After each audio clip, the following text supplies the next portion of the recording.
கர்த்தருக்கு ஸ்தோத்திரம். சங்கீதம் 36. துன்மார்க்கனுடைய துரோக பேச்சு என் உள்ளத்திற்கு தெரியும். அவன் கண்களுக்கு முன் தெய்வ பயம் இல்லை. அவன் தன் அக்கிரமம் அருவருப்பானதென்று காணப்படுமளவும் தன் பார்வைக்கேற்றபடி தனக்குத்தானே இச்சகம் பேசுகிறான். அவன் வாயின் வார்த்தைகள் அக்கிரமமும் வஞ்சகமும் உள்ளது. புத்தியாய் நடந்து கொள்வதையும் நன்மை செய்வதையும் விட்டுவிட்டான். அவன் தன் படுக்கையின் மேல் அக்கிரமத்தை யோசித்து நல்லதல்லாத வழியிலே நிலைத்து பொல்லாப்பை வெறுக்காதிருக்கிறான். கர்த்தாவே, உமது கிருபை வானங்களில் விளங்குகிறது.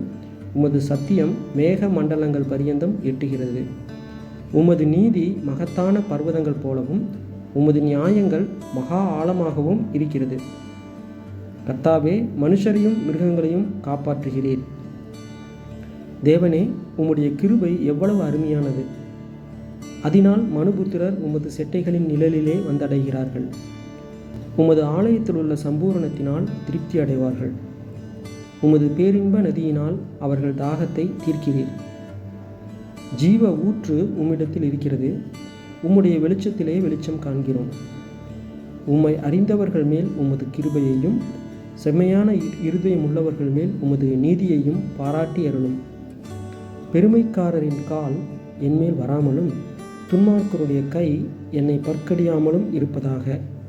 அதோ, அக்கிரமக்காரர் விழுந்தார்கள், எழுந்திருக்க மாட்டாமல் தள்ளுண்டு போனார்கள். ஆமேன்.